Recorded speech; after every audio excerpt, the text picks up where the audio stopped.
Morning, everybody. Welcome back. Hope you had a good weekend, or a good week, I should say, not a good weekend, but a good week. Hopefully, you enjoyed your holiday and your time off. Spend some time with friends, family, however you see that in regards to that. Relaxed, hopefully, um, and went from there. I'm trying to get somebody the YouTube link so they can actually join. We actually got a guest today. They may come on the second show, but we'll see. Um, we'll see if everybody who's in the if he shows up. If not, we still have we still got stuff to discuss from last week. I need to double verify those links work too. Let me do that. Let me get that show off to this person, and then we'll go from there. All right, let's see who's in the chat today, who's out here in the world. Go back over to here. All right, nobody filtered in yet. Cool. All right, so in other words, let's get started because this is a lot of stuff to discuss today, a lot of stuff to go over, a lot of things I think you'll find very interesting on my discoveries. Kind of tie into some things that we made it that were made as announcements this week, and then some things that I I think that you'll find interesting, but yet and still um, tie in back to our conversation of wealth. Right? What's going on, Stacey G? How you doing? All right, so let's get busy. D, did you want to play the commercial? Or you don't have it, or am I still doing the intros? Or okay. All right, so welcome to Women in Linux. I'm Tam. This D's in the background. This is our website, womeninlinux.org. You can find us across social media at Women in Linux. You can also connect with us by hitting connect. Drops you down into the chat. I mean, into Slack, and there we can chat more. You'll have to put in your email address, and you would need the Slack app as well, or the Slack on your desk or Slack on your desktop. I use the web browser for myself. You can also continue to shop. We have shop for some of our stuff for the 5 year anniversary. We still have other T-shirts and so forth, and I'm not sure when our other T-shirts are gonna get done. Our no estate, no date. I'm not sure on that. You have to ask D on that one. She's putting that together, so y'all can tag her in it on that. And I also had some other slogans that I had came up with as well too. If you want to donate, you can donate with us by donating with your time or sharing the content, spreading the word. And also, you can donate via PayPal. You click here, drops you down, put in your denomination that you would like, and so forth, and go from there. All right. We'll also do one-on-ones with Calendly. If you would like to do a one-on-one session, as well as we also have 30% off of IT Pro TV. So if you go to itprotv.com, type in you want to sign up for IT Pro TV, you get a um, you'll get a you can log in, or once you sign up, you can use the promo code for Women in Linux for IT Pro TV. All right. Make sure we give a shout out to everybody. Stacy, Marshana, what's going on? Wired Auxiliary, how you doing? Miss Phoenix, how you doing? Welcome, two members. Down to Earth, how are you doing? And Donna Watts, how you doing today? All right, so I found some stuff from last week that I wanted to cover, but I'm trying to think. Do I want to work backwards or do I want to work forwards? Um, because going backwards is gonna, um, I think, can be on a different show, but nevertheless, I think I want to work backwards because that's fresh in my head, and then we'll go from there. All right, so I'm gonna do this. I'm gonna ask this question. Does anyone know who is the actual founder of um, Monopoly? Who actually discovered Monopoly, right?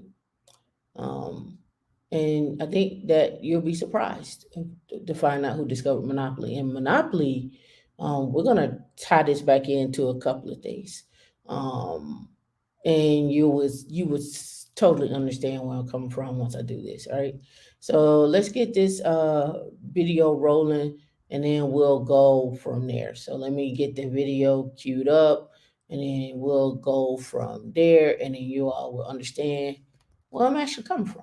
All right, so let's get this video up. Um, and we'll start off This is with. the map of America. No, that's not it. That's the map of America. Let me pull the video. That's the other video. All right, because I know you all heard about um Bill Gates this week, but there's a reason why I'm doing this. So we're gonna get into it. All right. Oh, it's the wrong person. Switch counts here, and then we'll pull up my video. Themes to have. Here we go. All right. And this kind of ties into our assets and so forth and so on, right? Let me switch. That's why it didn't look familiar. That's why I didn't start off right. That's what that is. We need to switch. Let's review Autumn's 1902 Let's go here.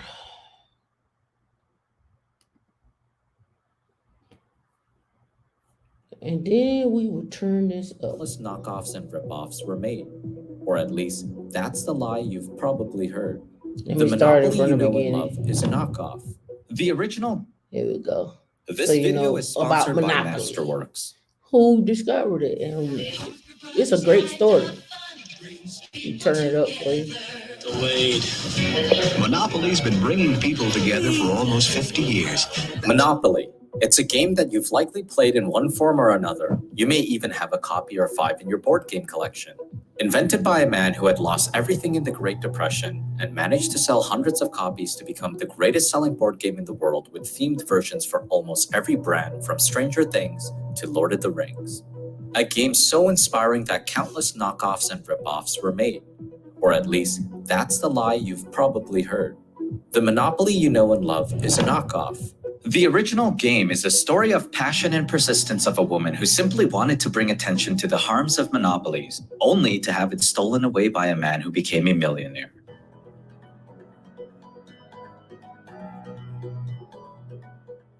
Before we get into the next part of the video, All right, I'm gonna stop it right there. So she had it stolen away by a man who was a millionaire, right?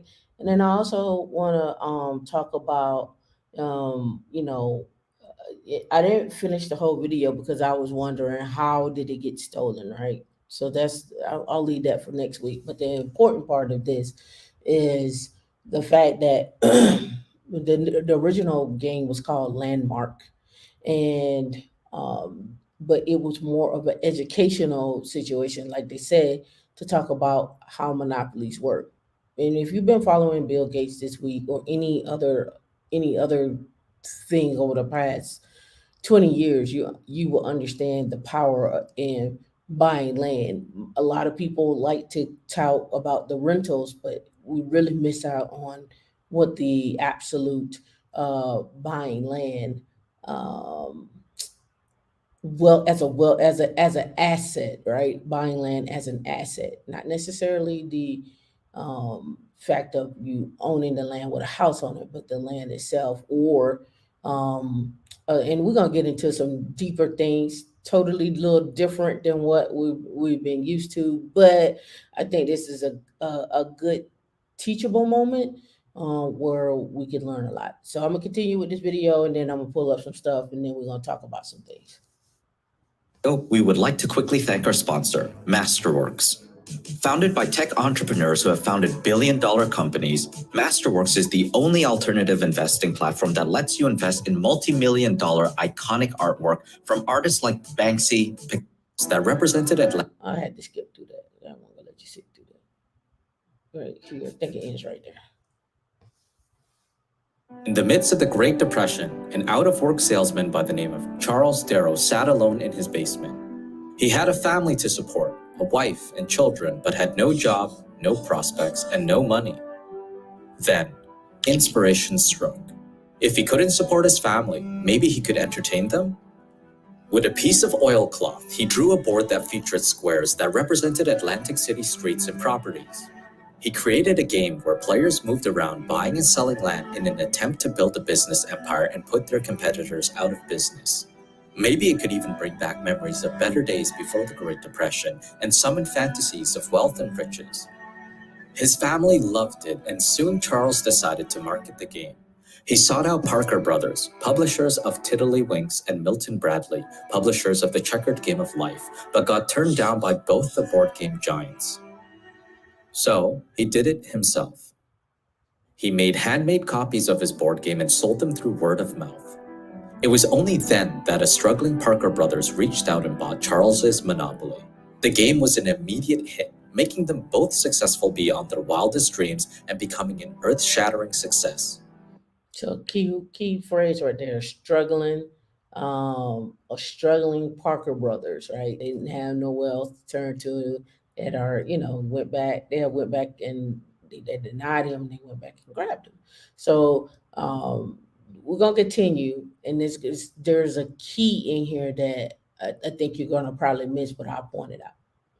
When asked about how he came up with the game, seemingly out of thin air, Charles told Philadelphia-based paper The Germantown Bulletin, "It's a freak, entirely unexpected and illogical."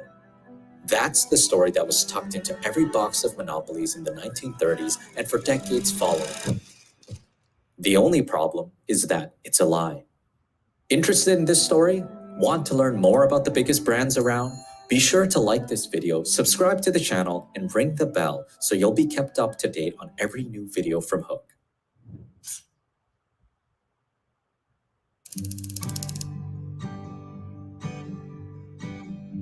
The real story about the world's best-selling board game begins much earlier.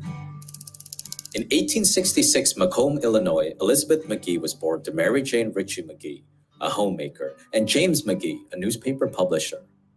James McGee had been politically involved during the American Civil War, touring with Abraham Lincoln during his presidential debates, and went on to become a devoted anti-monopolist. Anti-monopolists worked against industries being centralized under a single, powerful organization that held a monopoly. And that's not working right now, so so we have tons of monopolies that are operating. I mean, if you want to, yeah, I mean, can you say Google is a monopoly when it comes down to having a search engine? Or I mean, I don't know a lot of people that use Bing, right? And DuckDuckGo, there's a resurgence, but when it comes to that, or even YouTube, I mean, like we could go on, but there's still, I don't know how you classify YouTube. I don't know if it's content creation where people can search videos and so forth. I don't know. But again, just keep thinking about these things. This fit into James's personality as a progressive, even supporting the abolitionist movement, joining the Union Army and recruiting others for the cause. It certainly didn't help that James lived during the Gilded Age, a period of noted corruption and robber barons like Andrew Carnegie and John D. Rockefeller, who controlled monopolies on industries like steel and oil, and who grew rich in the face of widespread poverty. James had also developed a reputation at giving rousing political speeches to the general public. Elizabeth shared a strong bond with her father, who had taught his beliefs to his children at a young age in the hopes that they would also fight for equality. James had even brought Elizabeth into the newsroom, introducing her to journalism at an early age. Later in life, she was quoted as saying, "I have often been called a chip off the old block, which I consider quite a compliment, for I am proud of my father for being the kind of an old block that he is." Her chop. Now, I want you to pay attention to what how she created this particular game. There is a book that sparked this her thought process, which got me interested, like reading a book. What book was that, right? What book did she read that sparked that interest? And what was the premise behind that book and who wrote it? And when you go and start digging into that book and the premise behind that book and who wrote it, there have been several iterations of this book that still hold true today in far as concepts in which we live by, but also concepts about wealth and also concepts about poverty. And I'm going to bring that book up here right after this, and then we're going to pull out little nuances, not necessarily from the book, but just about land itself. And then we'll fall forward into the map and we'll fall into back into its state. We're just working backwards today and assets and so forth. So we're just working backwards. Childhood environment hammered in James's political teachings. As a child, Elizabeth watched wealthy kingpins and landowners live in luxury, among child workers wearing tattered clothing and poor farmers struggling to make ends meet. The McGees suffered as a result of the Panic of 1873, a financial crisis that swept across the United States. At the age of 13, Elizabeth left school to help support her family and found a career at a stenographer convention. To further share his beliefs with Elizabeth, James gave her a copy of economist Henry George's best-selling 1879 book, Progress and Poverty. In his book, Henry went into the economic reforms he believed would aid society. Henry proposed the government implement a single tax that specifically targeted land-grabbing landlords. It would All right, there you go. There was this book, all right, Progress and Poverty, that talked about taxing those who grabbed land and didn't do anything with that. And it was called the single tax because what he noticed was, and this is a little bit more into the readings that I was doing, it also talked about how those that grabbed the land um, indirectly benefited for those that grabbed land and actually put, houses or built plazas and stuff around it. They benefited from that land. And they benefited from the land because the property value increased. How many of us live in areas where you got empty lots, but the land around it has improved? And so now those empty lots that were once going for 10,000 are now going for 200,000 or 300,000 or 400,000 because the actual improvements around it has grown, right? So one of the big things he also talked about and proposed was those that also grabbed land and had massive amounts of land was to impose the single tax. So I found this very interesting because we talk about, and here's the book. Let me pull that up. We talk about how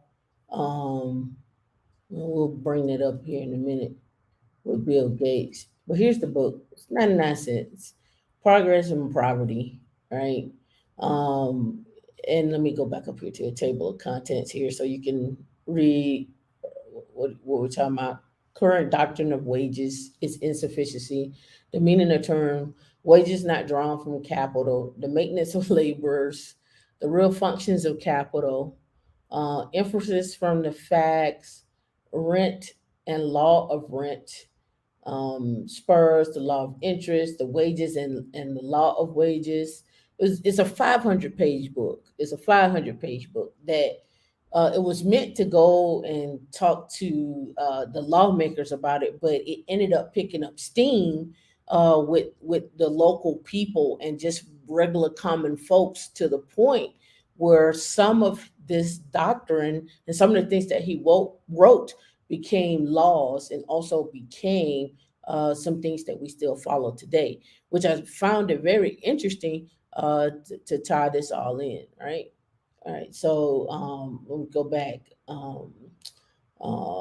The effects of improvements in arts upon the distribution of wealth, the effect of expectation raised by material progress, the dynamics of the problem yet to seek.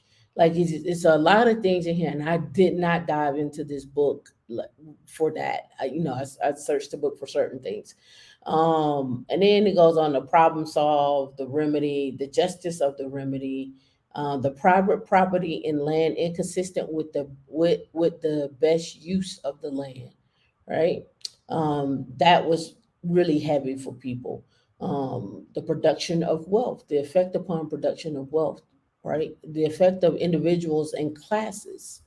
Um, Differences in civilization to what, like modern civilization may decline, the problem of individual life, the central truth. So this became one of the big one of the bigger topics and one of the bigger books that got sold, and people were, enamored by it and so forth, right? So I brought that. I wanted, because I wanted to find out what sparked her to make this. I didn't finish this video. What sparked her to make that out of this book? What sparked her to make that game? And then I have not finished the video because I wanted to save it for next week, as to what sparked her to make the game, and how did she meet the guy that stole her idea. And then the question becomes is, if we know that the idea was stolen from her, do you go back and find relatives from her family and give them back the money that was stolen? We're talking $1.4 billion. Could her family have used it? Did they, was what happened? Like, and then it gets into the thought process of like uh, intellectual property, and it goes back to what are assets, right? Intellectual property is an asset, right? So those are the things that I, you know, had a thought about. But nevertheless, the single tax. All right, so let me pull up what is the single tax, and drop a one in the comment if you're keeping up and understanding where I'm coming from. Um, so I didn't read the book. I kind of got some cliff notes, a summary of where this is going. All right, here we go. All right, the 140-year-old dream of government without taxation. Right. So it says in 1879, a political economist argued that wealth derived from land value belonged to the American public. Today, economists are reviewing interest in his ideas as a way to combat wealth disparities. But we see that people keep still buying land in an abundance, like 2,200 acres, 1,700 acres. There's, again, you can't deny there's something there, right? All right, so here we go. Let me blow this up so you all can see, you all can read it at the same time. I am reading this, right? All right, so the U.S. tax code is infamously complicated. In 2014, various statutes and exemptions took roughly 2,600 pages to enumerate. Americans pay taxes, payroll taxes, sales taxes, excise taxes, property taxes, real estate taxes, gift taxes, capital gains taxes, hotel taxes, sin taxes, luxury taxes, and more, but most have never paid a pure land value tax, the type that followers of the political economist Henry George proposed adopting as the nation's single tax in the 19th century. Among all the complicated, unpopular, and inefficient taxes that have been implemented in the interim decades, George's idea to use the land value tax to fight economic equality could be another look at, could be a worth another look. Unlike other assets, George observed in 1879, in the book Progress and Poverty, and there's also one out there called Wealth and Poverty. I think it came out in 2012. It's a little more updated. That stated separate from any building constructed on it, generates wealth not through individual effort or ingenuity, but instead as a result of societal changes. Communities engineered developments that prompted economic growth, building up commercial districts for instance, or constructing railroads, and already well-off landowners reaped the benefits in the form of rising land values. So what we're talking about has been going on for quite a long time. Quite a long time. This book was 1869, was it? 1879. 1879. So this book, the things about buying land and holding it as an asset has been around for a very long time. And the concept of building, that people build around it and they still hold on to the land, has also been an asset, has also been around for a very long time. So we're talking about concepts that have been around for a long time, and the fact that these concepts have been around for a long time, also the thought of these assets increasing in value over time has been around for a long time too, right? All right, so George prescribed that the land tax as a way of putting some of the collective produced wealth back toward the commonweal. His supporters, often referred to as single taxers, avoid eliminating all other taxes and raising revenue slowly through this tax, which they viewed as the most equitable and just way of finding state. It may be described as the government without taxation. F. Garrison wrote that in an Atlantic article in 1913, the case for single tax. If the Georgian contention is true, the rent of land belongs not to the individual who will be required to surrender it, but the community.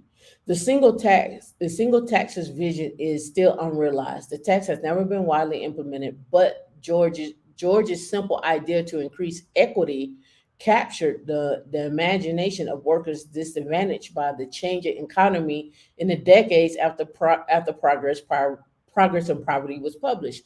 How many times do we hear people talk about they keep buying up the land in our communities, or they're buying the houses in our communities, and we complain about it, right? Still the same concepts that have been spoken for decades. Since 1879, this book came out. So it happened before 1879 because he wrote a book. So he saw it happening, so he wrote a book about it. So it's been happening for decades. And has retained a base support among progressive reformers and economists for more than a century. Now, the interest in land value tax and its promise to reduce inequality and promote economic justice has been revived, right? And this article that I'm reading is from 2019, right? From 3 years ago, right? From 3 years ago, not too far off. Georgian timing, his timing was exquisite for what happened during that time called the Gilded Age. The economic trends made his ideas popular with an unexpected audience, the working class. His book and thinks it's going to get him a professorship at a prestigious university. It turns out his biggest fans were the working class. It's a 500-page book that spoke to carpenters, bricklayers, typesetters. It was amazing, but ultimately that's what happened, right? We sold hundreds. And it says today, with the wealth disparities again widening and land values and housing prices skyrocketing in certain areas, this blah, blah, blah, blah, we'll skip that.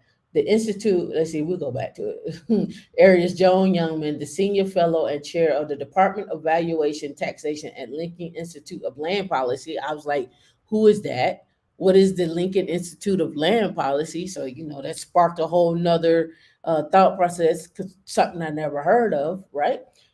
Says Georgia's appeal for greater inequality resonates the why it's I mean the way it did in the Gilded Age, and it's found vocal supporters among the economists. In June 2017, three UCLA professors made the case in a Los Angeles Times op-ed that the I guess the Georgian logic that land value should be used to finance affordable housing in California.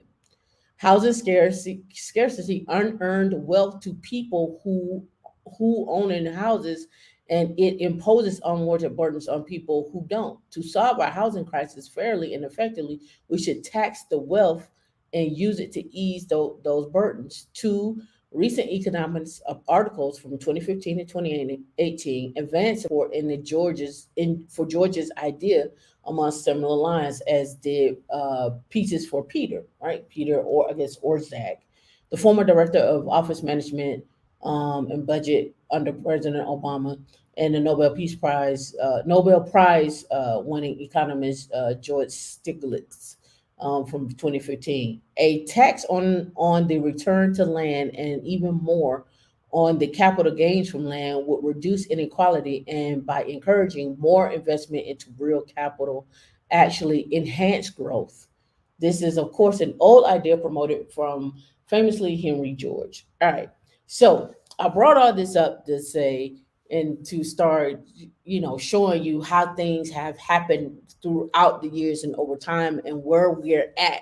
Again, we know everything is cyclical. However, understanding where they came from and why have things not been imposed in order to move people along, right? So again, in my search, right? Let me go back to my notes here. I said, okay, what does this look like, right? So we saw that map. I think there's a newer map, but this is from 2021. Bill Gates is the largest owner of farmland in the U.S. with acreage across 18 states, right? And I won't go into the numbers. I just show the map, right, of how much 25,750 acres in Arizona, 1 acre in New Mexico, 2,200 in Colorado, 20,000 in Nebraska, 552. We got Ohio, Indiana, North Carolina, nothing here, nothing right here, but in here, Arkansas, Louisiana, Mississippi, 16,000 and so forth, right? So that also what's also started sparking my thoughts as well too was not just what he owned, but where he owns it at and why those states, right?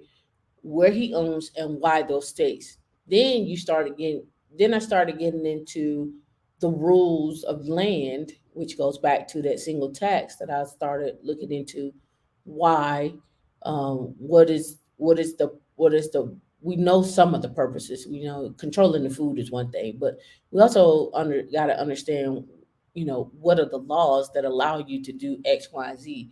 Why was Texas not chosen? What are the laws there in Texas by owning land, right?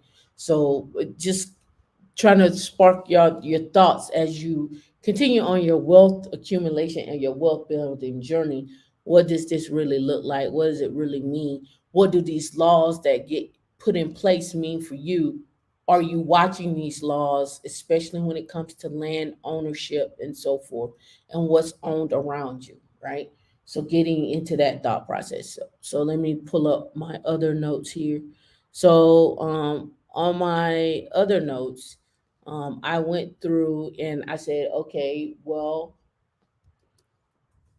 what does the IRS say about all of this? So this led me down into the capital gains and land ownership taxes and stuff on unproved land and what your options were. And when you go through this and read this, and I'll just do a search for land, um, it gives you some different perspectives. So let me make sure my mouse is over there. And let's just do a search for land. And it's at the end, the very last one is when it comes up. All right, so let me blow this up. All right, so look, things you probably didn't know: exclusion of gain from DC zone assets. And let me scroll back up because it's on the next page. But let me scroll up. Reporting capital gains and total losses, right? And then when you come down here, it talks about reportable real estate is defined as the present or future ownership interest in any of the following: improved or unimproved land, including airspace, inherently permanent structures, including any residential, commercial, industrial building, a condominium unit, and its accessory fixtures and common elements, stock in a cooperative housing corporation as defined in 216 of the Internal Revenue Code, a non-contingent interest in standing timber, a non-contingent interest in standing timber. A real estate reporting person could include the buyer's attorney, your attorney, the title, the escrow company, a mortgage lender, your broker, the buyer's broker, or the person acquiring the biggest interest in the property. Your Form 1099-S will show the gross proceeds, the sale of exchange in box two, so forth and so on, right? So then I got to thinking, I'm like, okay, there's also in here on what you should be filing when you bought the property, for when you bought the land. Also, if you're going to exchange land between two people, when we talk about two people, I'm talking about a spouse, like maybe you and your spouse are together, and then you all decide that, well, one spouse is going to take the property. When I say the property, the lot or farmland, and what that should look like. I got into that. Then I also, let's see, let me look at my other stuff here. I also got into, what does this all mean to you, right? Because I think that's what it boils down to. What does it all mean to you? And what can you do with this knowledge, right? So there are places out here like Harvest, returns, Ace Trader is another one, right? Um, Grow your wealth with passive investment in farming and agribusiness, right? Why invest in agriculture? Let me blow that up because that looks like it's kind of small. Production in one of the oldest, most profitable investments available. With each passing year, the world must feed more people with less arable land. Global demographics will continue those trends as the Earth's population grows by another 3 billion in the next few decades. In a time of financial uncertainty, there is no better asset to own than income producing farm, timber, or ranch land. These investments provide tangible yields derived from naturally produced products and have beaten returns from other asset classes for years. And they go talk about how farmland beats those asset classes, right? And they also talk about, well, here's a profile of farmland: timber, row crops, tree crops, livestock, indoor agriculture. Another one is peanuts, and so forth, right? Peanuts, trees and timber, just in general, right? Or some. And then Harvest Return talks about, institutional investors and ultra wealthy have understood the value of private investments in natural resources. You too can access these deals as little as $5,000, and yes, you can invest using money in your IRA or tax free or tax deferred gains. And I just wanted to find these different companies because some people are never going to go buy farmland, but they will invest in a farmland. I looked at Ace Trader this morning. There was one on there for timber. Um, let's see, Ace Trader farmland. It was on there for timber. Ace Trader. Yep.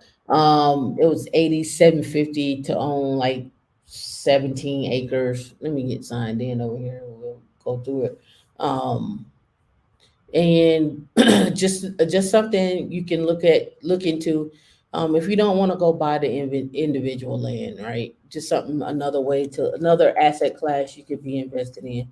And then you can also invest in REITs as well too, in your portfolio. So let's close this and let's go investments. All right, so here I got signed in. Right. So one of the newer offerings, returns a net 6.9%. In this Walker County, Alabama. 8750 is what they're having. Ownership duration 5 to 10 years, and invest now, right? Farmland price 810,000. They're at 70% to invest in that. This other one was Stapleton Farm, minimum investment of 19,000, 5 million to buy it, 5 to 10 years of ownership, annual net return of 7.8%.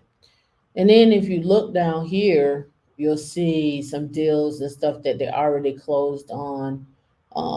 Eagle Lake Farms, Quincy Farms, Elk Farm, right? More closed deals. down here, right? That they fund that they have already funded. All right. And this is Ace Trader, and they found they did. I've been following them for a while. They didn't have some of the investments. They didn't have under 10,000 for a while.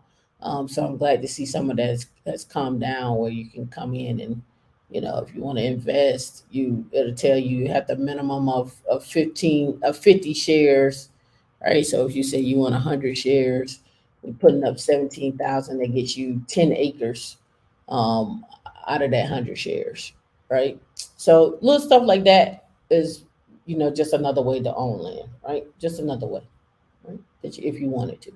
So I just wanted to bring that to you. Let me leave that. All right. So now, when I started looking at this book, the Georgian, the poverty, um, progress and poverty. When I started looking at this book, one of the things that I also started looking at in that book was taxable bonds.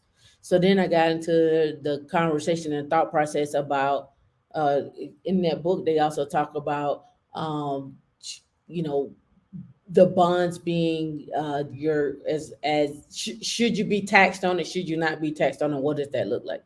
So one of the things that came up, and let me pull that up, about the bonds is I started, of course, looking at I bonds, because we talked about it last week. But what I found was this. I wanted to show you all this, and I know you can't see it, but let me get my screen back so you can see it. And let's blow that up. All right, so this actually shows what it was like, for I bonds over the past few years, and let me show you one here. In From 2000 to 2001, you can see there was a percentage here of 13.8, 13.18%.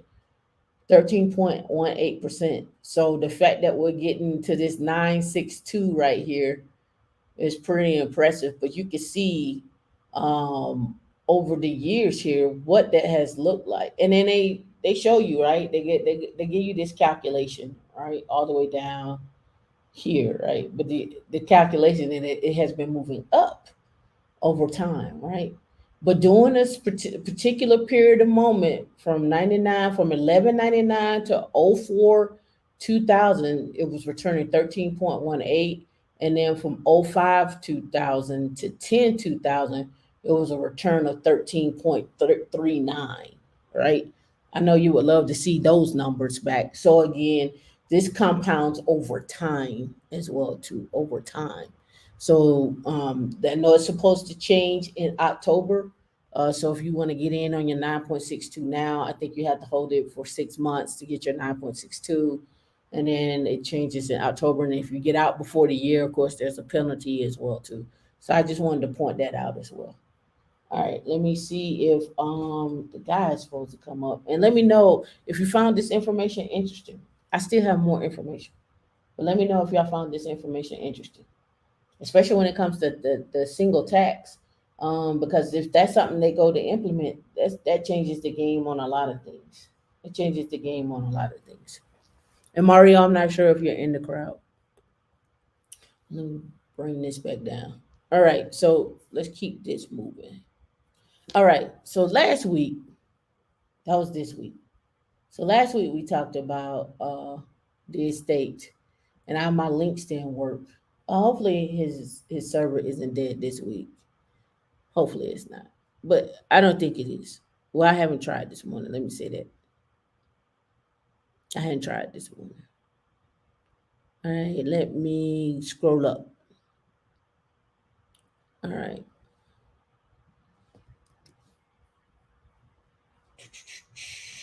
All right, here we go.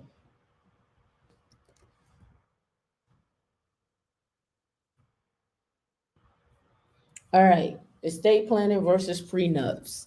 Favorite topic. Because we hear everybody talking about no one wants to take their stuff, right? Nobody wants to have their stuff stolen, right?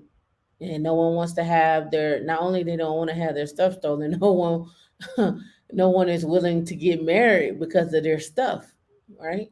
When there are things out there that could protect your stuff, right? So estate planning versus prenups. Estate planning versus prenups. That are looking to get married.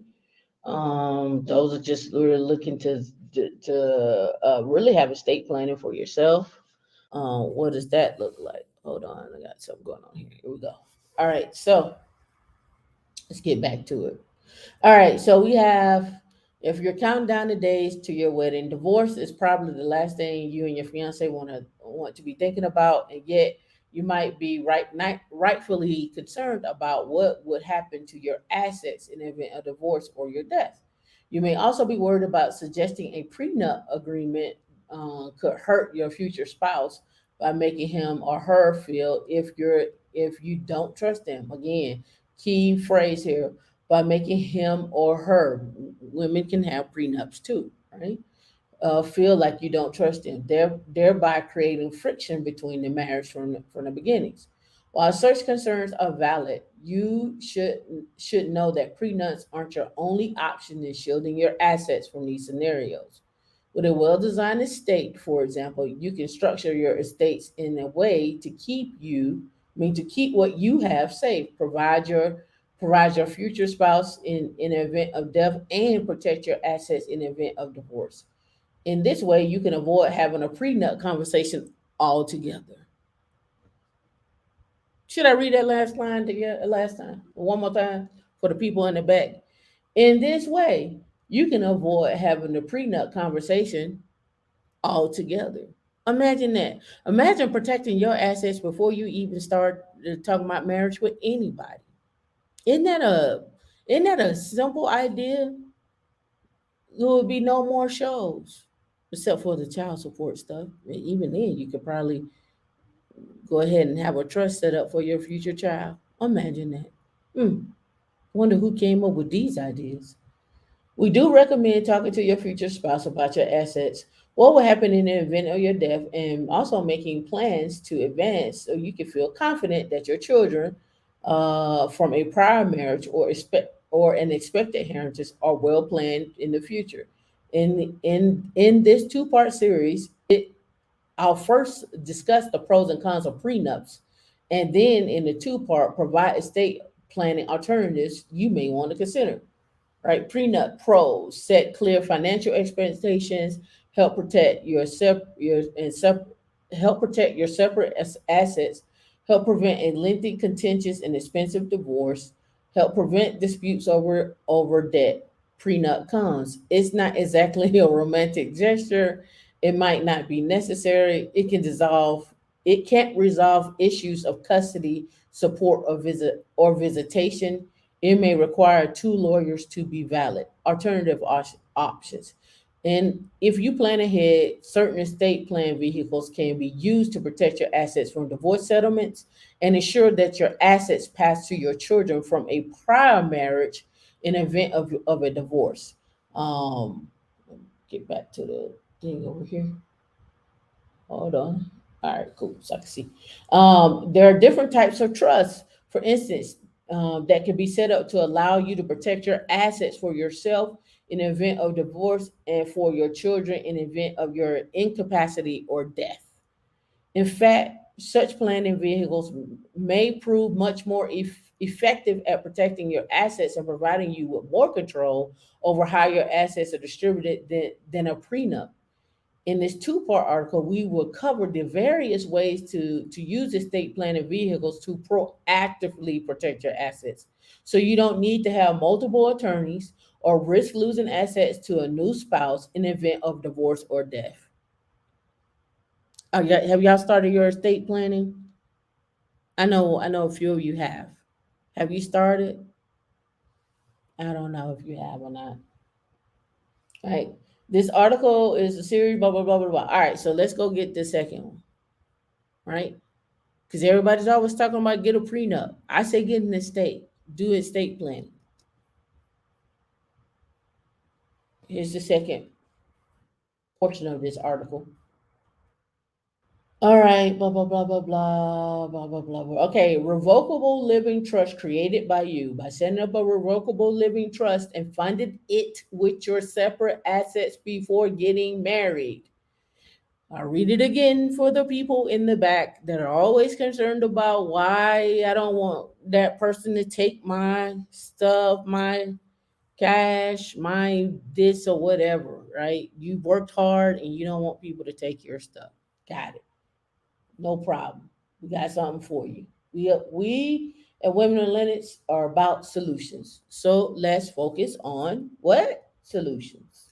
All right. By setting up an irrevocable trust and funding it with your separate assets before getting married, those assets will likely be considered non marital property and not subject to division by court upon divorce. I'm going to read that sentence again. I'm going to read it again. By setting up a revocable trust, not irrevocable, a revocable trust, living trust, and funding it with your separate assets before getting married, those assets would likely be considered non-marital property and not subject to division by the court upon divorce. Handle your shit before you get married. It's a simple solution. Don't go shack and live with her or live with him and then try to build your assets up from that. No, get your shit together first. That's what I'm saying. Before you even start living together. Because then now you how you gonna decipher who money paid for what? Because it came out of your account or y'all got a joint account together? What does that look like? Right? For the ones in the back, Kelvin. That's right. As long as you're never commingle any of those assets with your spouse after marriage. Don't commingle. No, bruh. No, sis. This lot over here, these 20 acres, that's mine. You all gotta abide by these rules. Never commingle.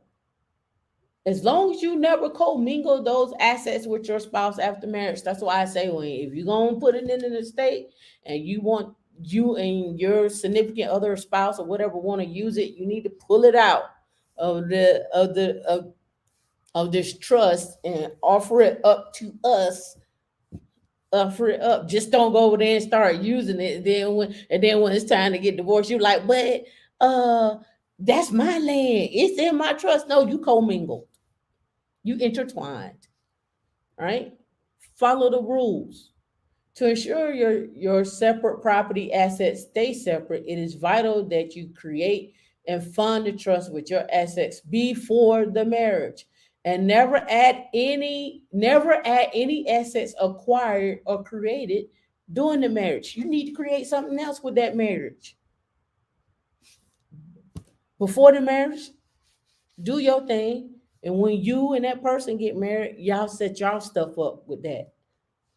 I come over here with I come with this. I come to you bringing you offerings, right? I come bringing you offerings, right? Um so the this messy tea. Uh so the question is that always comes up is what do you bring to the table? An estate that you can't touch. Yeah, that's what I bring to the table.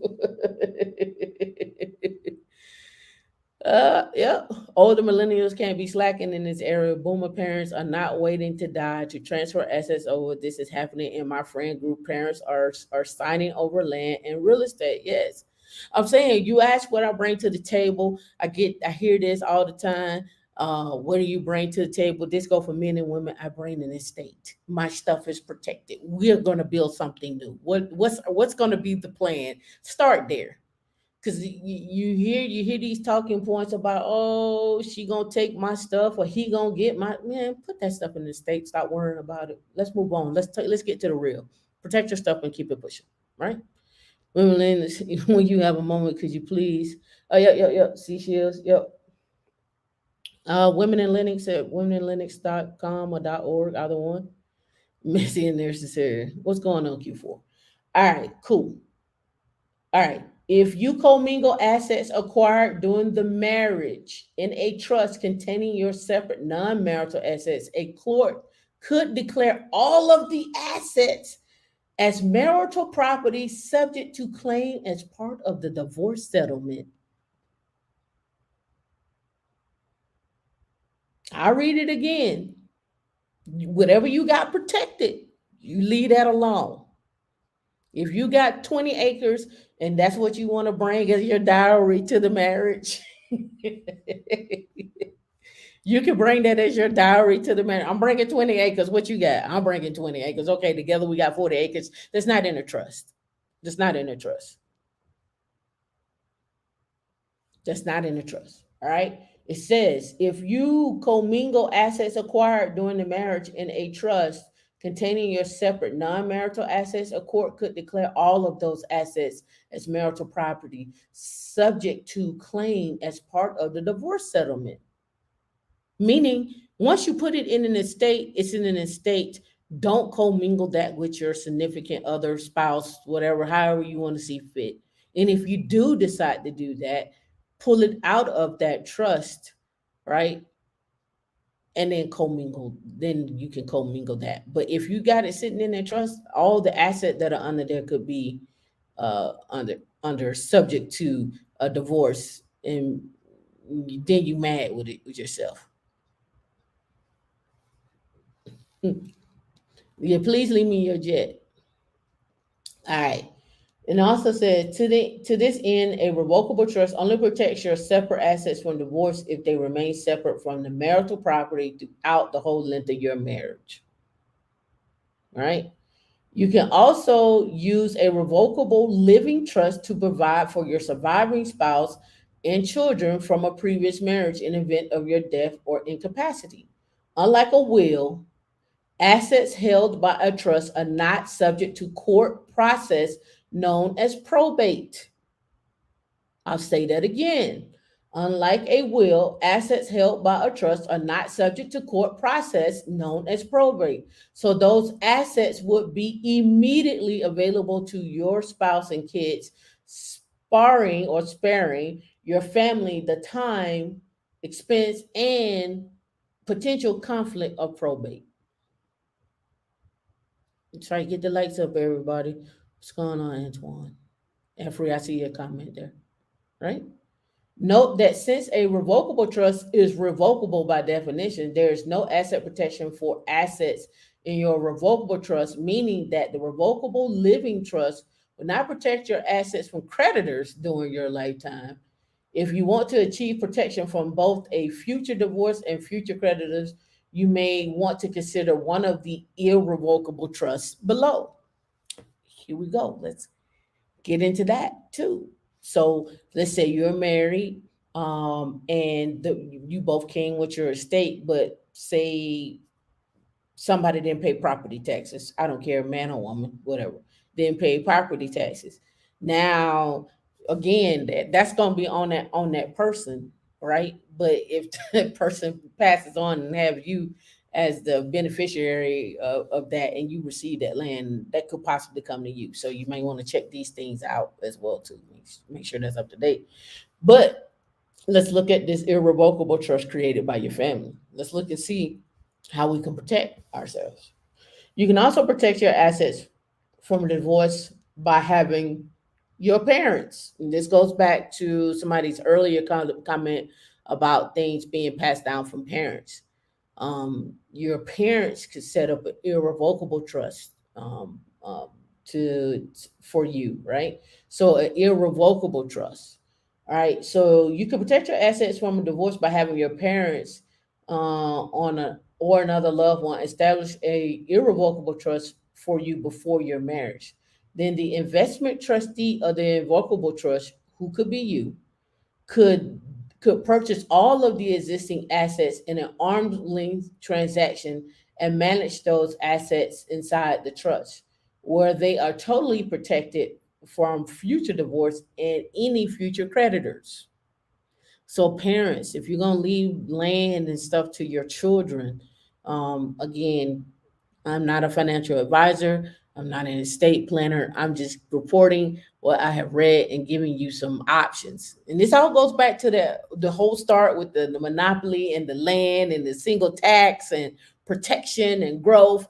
And here we are, right? All tying in together. Things that have been happening for centuries, really, if we want to say it, if we want to look at it that way, centuries. Note that this strategy does require special provisions to ensure you cannot make distributions to yourself from the trust without the approval of an independent trustee. The trustee could be a best friend or professional trustee, but cannot be anyone related or subordinated to you. Your parents or grandparents could also leave any future inheritance you are to receive to a irrevocable trust, ensuring that your inheritance would be protected if this irrevocable trust is properly established in the terms of well counseled and well drafted. All assets trust all assets the trust own. Any assets left to you in your future will be fully protected from your future divorce, future creditors, and even estate taxes and probate upon your death. I don't know about King Ty. I don't know about California, right? We saw this situation with Dr. Dre and what had set up as his prenup. I don't know. I don't know about the trust and so forth, right? I don't know what the rules are for California. There may be some different rules that may supersede these, but again, a lawyer in California would, if you paying the right person, would properly set you up where that cannot be that can't where someone can't come in and take what's under that trust. Again, I don't know. That's why you have to seek a lawyer, right? Estate planning, lawyer, and so forth, right? All right. Is it possible for you to establish an irrevocable trust for yourself and gift your assets into the trust to keep them safe from divorce? Oh, it's also possible, right? However, this strategy is not an airtight as having a parent or grandparent establish the trust for you. When you give assets to an irrevocable trust, there's a risk that a spouse or future creditor can fraudulent, I guess, conveyance if you gift those assets within a certain number of years of the trust being set up. They said if you are looking for asset protection and an alternative to a prenuptial agreement and do not have a parent or a grandparent available, a self-settled irrevocable trust can be a great second best alternative. So you may not have parents or grandparents that can do that for you. You can do it that your way. Start your marriage off right. We're gonna set this thing off right. If you're getting ready to tie the knot and would like to ensure that assets you bring into the marriage don't end up being lost in the future divorce settlement or are protected for your kids prior to marriage, learn all the options well before your marriage. Do this well before your marriage, right? Once you're married, many planning options are off the table. It's just off the table, right? So just want to put that out there. Put a one in the chat if you're feeling the trust. All right, let me go here. All right, this was another one. This one here was four reasons estate planning is essential for business owners. For those of you that have businesses out there, right? All right, so here we go. If you're running a business, it's easy to give estate planning less priority than other business matters. After all, you're facing challenges, meeting next month's payroll, or your goals for growth over the coming quarter. Concerns over potential incapacity or death can seem far less urgent, right? And it happens all the time. People pass on all the time, right? People pass on all the time, right? So let's get down here. Number one issue: if your estate plan consists of only a will, your estate, including your business and its asset, must go through probate when you die. A will is not going to be enough. All right. When it comes to creating an estate plan, most people typically think of a will. While it's possible to leave your business to someone in your will, it's far from the ideal option. That's because upon death, all assets passed from a will must go through the court process known as probate. During probate, the court oversees your will's administration to ensure your assets are distributed according to your wishes. But probate can take months or even years to complete.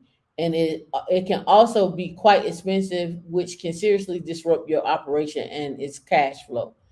What's more, probate is a public process, petition leaving your business as well open to competitors, right? Plus, while your family and team may know how to run your company without you, they may not be able to access vital assets such as financial accounts until probate is concluded. Moreover, even if they can access all the needed assets, the legal fees charged by lawyers your family will likely have to hire to help them navigate probate can quickly deplete your company's coffers, right? And this is assuming your will isn't disputed during probate, right? It says, which is also a real possibility, especially with highly profitable businesses at stake. If your heirs disagree about whom you name to control your business and how the business assets should be divided, a vicious court battle can ensue and drag on for years, dividing your family and crippling your company. Meaning everybody's gonna lose out, right? Estate planning solution. Given the drawbacks associated with a will, a much better way to ensure your business's continue success following your death is by placing your company in a trust, either a revocable living trust or irrevocable trust, or some combination of the two. A trust is not required to go to probate, and all assets placed in the trust are immediately transferred to the person or persons of your choice in event of death or incapacity. All right. D says probate court supervised process for identifying and gathering assets of the deceased person, paying the descendants debt or deceased person's debt, and distributing the descendants' assets to his or her beneficiary. Right. When you die, having your business held in a trust would allow for smooth transition of the control of your company without time and expense associated with the probate. Plus, trusts are not open to the public, so your company internal affairs will remain private unless somebody take to media takeout or the shade room or something like that, right? Are not open to the public, so your company internal affairs will remain private, and the transfer of ownership can take place in a private location, not in a courtroom. Finally, trusts, especially irrevocable trusts, can help shield your business and assets from creditors and lawsuits, which could threaten your company with without you out of the picture. Number two, if you become incapacitated by illness or injury and you haven't legally named someone to manage your business, the court could choose someone for you. I'm gonna go to the next one too. If your business partner dies and you don't have a legal agreement that allows you to purchase your partner's share of the ownership in your company along with a source of liquidity to fund the purchase, you can find yourself in business with your partner's heirs, right? So you may be in business to buy some land with a couple of people, and those couple of people didn't do what they were supposed to do to set up their trust and so forth with their part of their ownership of that land. You could have a family coming after you for that, right? So again, think about what you're doing as far as getting into partnerships and so forth, right? And last but not least, if you name a family member to run your company after your death and you don't provide them with a detailed plan, your business could be ruined just with a few poor decisions, right? I don't want to go to all of them, but I just wanted to get that highlight. Secure your business, your legacy, and your family's future. If you haven't taken the time to create a proper estate plan, your business is missing one of its most essential components. During our life legacy planning process, we will work with you to create a comprehensive estate plan, right? So again, create you a comprehensive estate plan, right? We've seen it for protection for several things. Um, and I brought this up last week. I'll bring it up again this week. When we talk about your estate planning portfolio. Their website may be down. Oh, we saw this last week. I just want to reiterate this again. This is from 2015. I'm sure it's probably been updated since 2015, right? But again, let's look at what could be in your state again for reiteration: marriage license, divorce separation document, social security, military, prepaid funeral arrangements, cemetery plot documents, username and passwords, and verification questions, real estate deeds, motor vehicle stocks, cyber assets, LLC, installment contract, promissory notes, bank and or credit accounts, college savings plan, 401k, similar accounts, annuity contracts, wills, trust, and letter of instructions, medical history, so forth, and the list goes on, right? You can also type in estate portfolio. Um, and it will say 2022. Let's see if we get anything back. We get real estate, but we don't get estate. Right? We get all the stocks. And you're probably gonna have to search high and low for this, but let me go here and put in planning. Gotta limit that. All right, here's estate planning. Create your estate plan. Let me look and see if they got some just some general knowledge here. I'm just going off the cuff on this one right here. Special needs, heritage and dynasty trust, conduit trust, charitable trust, asset protection trust. They don't have like what did like that other one had the individual ones, right? That's what I'm looking for. Individual. What all could you all put in your trust? Again, seek financial advice, seek someone who can help you with your estate and know the rules of your state that you're in for that information. And see, in many ways, digital assets are similar to individual investments. Uh, the IRS through the application, blah blah blah, treats cryptocurrency as as personal property, right? So that's another one. Select estate planning strategies with digital assets, gifting and estate tax, state income tax minimization, deferral, charitable givings, and so forth, right? So again, you're gonna have to look around for different stuff on what that looks like for you as far as estate planning, right? All right, let's see.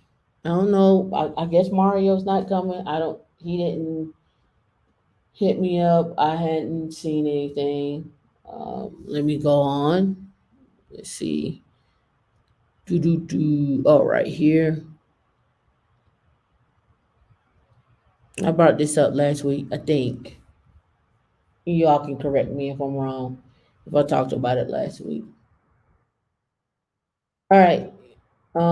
Three reasons why transferring. Yeah, I did. Three reasons why transferring ownership of your home to your child is a bad idea. D can drop that link in the chat. I talked about it last week in case you all want to read that for yourselves. But as you all have parents and you all are having to, possibly take over, land or a house or your parents' assets, whatever that may look like. Hopefully, you know, they've done their due diligence in setting up an estate or a trust or you've actually started that conversation with them, or are they gonna sell it, or who's gonna maintain the property taxes and so forth? Like, what does that look like? All right. Oh, and I went on a search too, and I wanted to tie something in with Linux in this land situation. So I had found this. The Linux Foundation launched a source of digital infrastructure project for agriculture, enables global collaboration amongst industry, government, and academia. and it's all based on the foundation of like using Linux, which I thought was pretty cool, right? Is to get everybody to start talking. It's called they launched the Ag Stack Foundation, the Ag Stack Foundation, right? An open source digital infrastructure project for worlds of agriculture and ecosystem. The Ag Stack Foundation will improve global agriculture efficiency through the creation, the maintenance, and the enhancement of free, reusable, open, and specialized digital infrastructure for data and applications. I thought it was pretty cool when we started talking about all the different places that Linux touch and so forth. Now we're looking at agriculture as well too, which Linux already touched with the John Deere and the autonomous vehicles with cutting grass and harvesting and so forth, right? And that D, can you believe that's all I got today? That's all I got today. I'm being respectful of time. That's all I got. That's all I got for this show today. I know you can't believe it. I know. That's it. That's all I got. I wanted to keep it light. We were supposed to have a guest. I wanted to allow time for the guest, so I didn't dig and dive in too much, right? And what is it? What is it now? Was it 2:30? We come back at 3 o'clock, right? Or is it 3:30? I don't know. You tell me. I don't know when the next show is. I'm leaving this on D to tell me. When's the next show? Hour, 2 hours, 2:30. Oh, okay. Well, I give y'all a whole hour back. Look, I know, right? I'm being nice. I'm not trying to monopolize your time. Have you on here for 3 or 4 hours. And I did pretty good today. Hour and 16 minutes. I didn't even do 2 hours. Normally I do 2 hours. I didn't do that today. I was being nice, being considerate of time. And I knew we had somebody. Don was like, keep going. I can't keep going. I mean, I got stuff, but I'm being nice of time. We'll give y'all a break and have you come back. Oh, you're welcome, Miss Phoenix. You're welcome. You're welcome. I know, right? It feels odd to stop, right? Feels odd to stop, but I'm being respectful. Keeping it on focus here. And I got plenty of other stuff that we can talk about on wealth management and what does the land look like? Because I know a lot of you all buying houses and stuff. I think someone just started the next show now. That's on D. D has to let me know what she feeling on the next show. If she feeling like break, so she need to get ready and stuff like that. D, what you thinking? I'm following her lead. Casual account. Just start the next show now. All right, people. Well, that was it. I tried to get D feedback. Oh, hold on. She might have said something in the private chat. Hold on.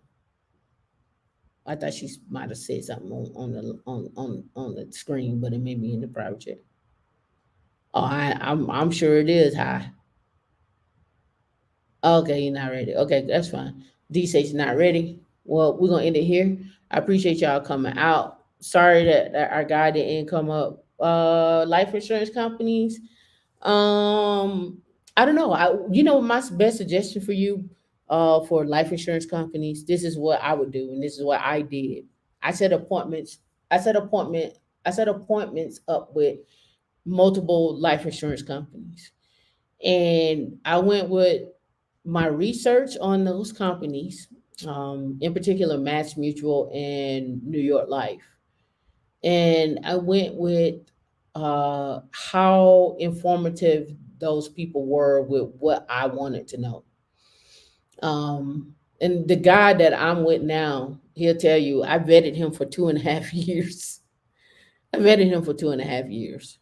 We had multiple conversations. We went over stuff. I read through multiple documents. I uh, came up with different ideas and plans that I wanted to see. And I mean, Granted, 2.5 years is a long time, but I vetted him that way, and I vetted others, and people didn't get back to me, and that means they weren't interested in my business.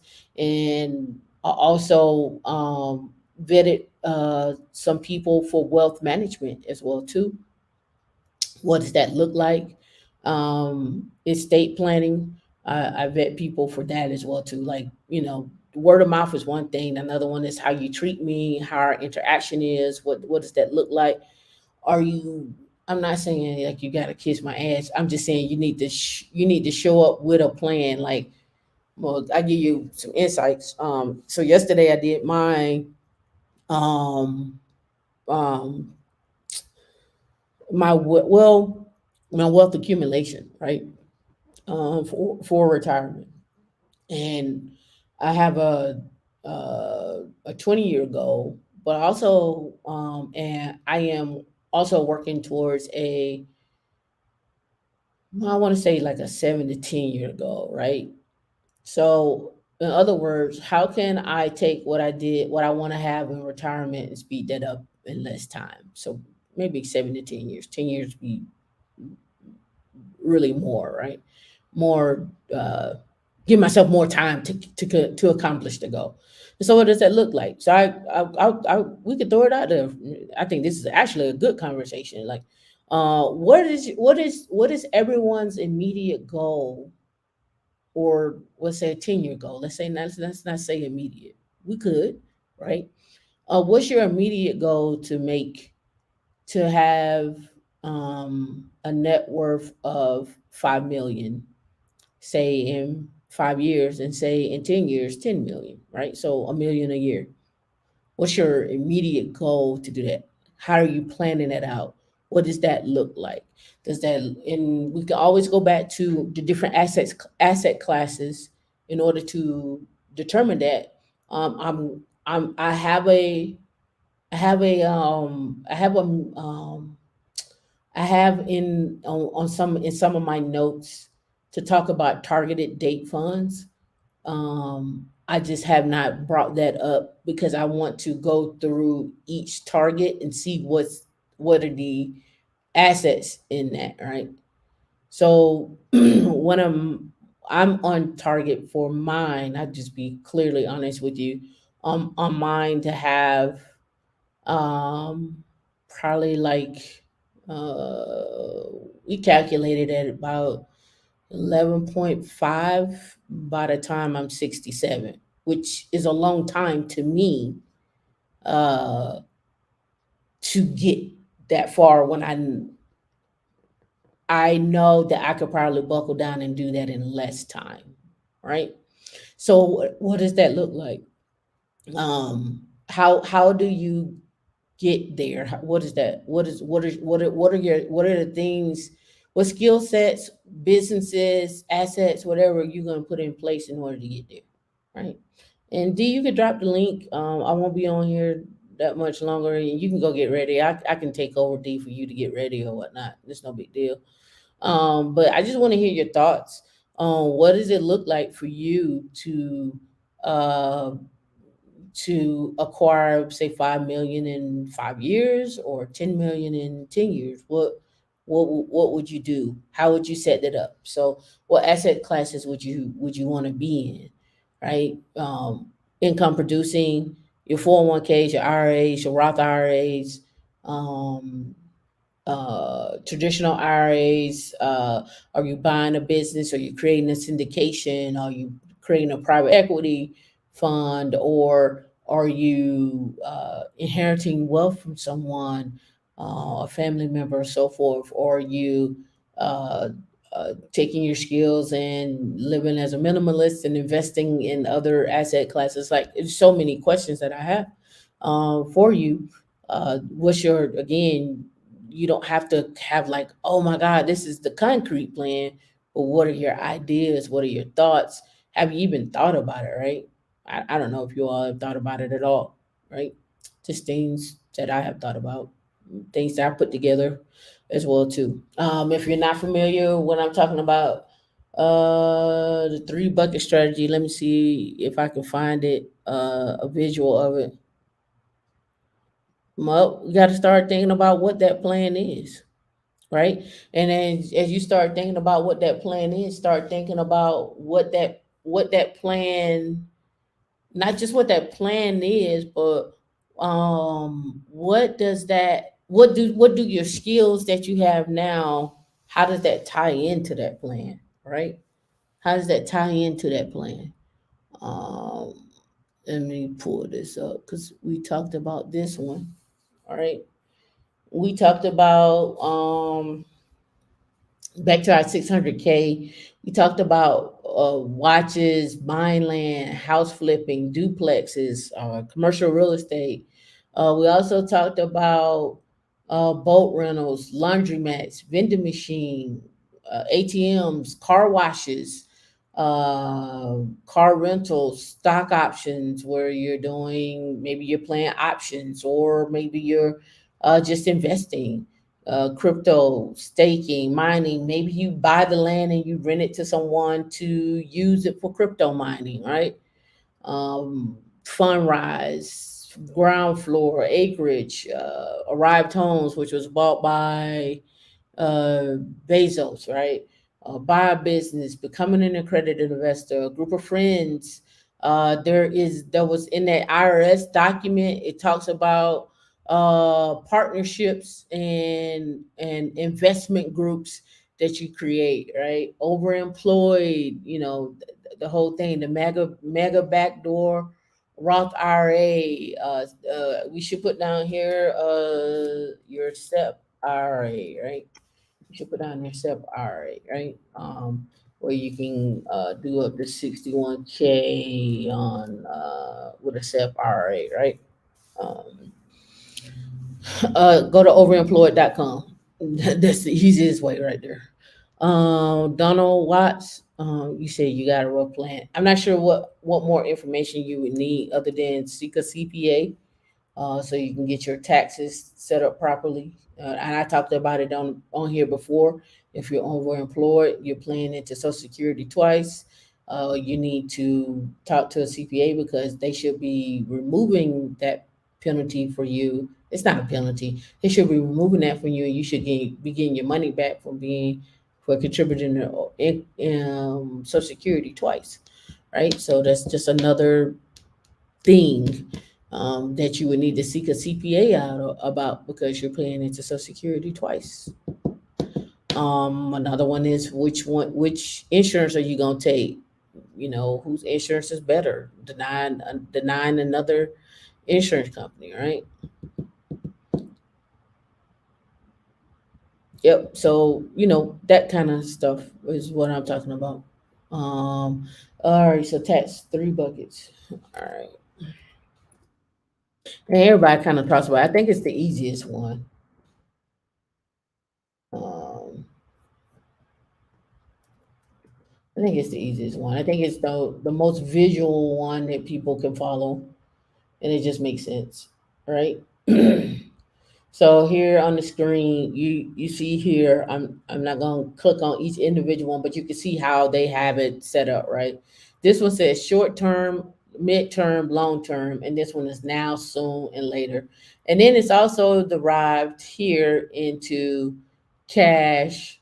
This is supposed to be 3 to 7 years defensive allocation and an equity allocation, and then there's uh, uh, uh, tax, before tax, and after tax are the three ways that I've seen this come up.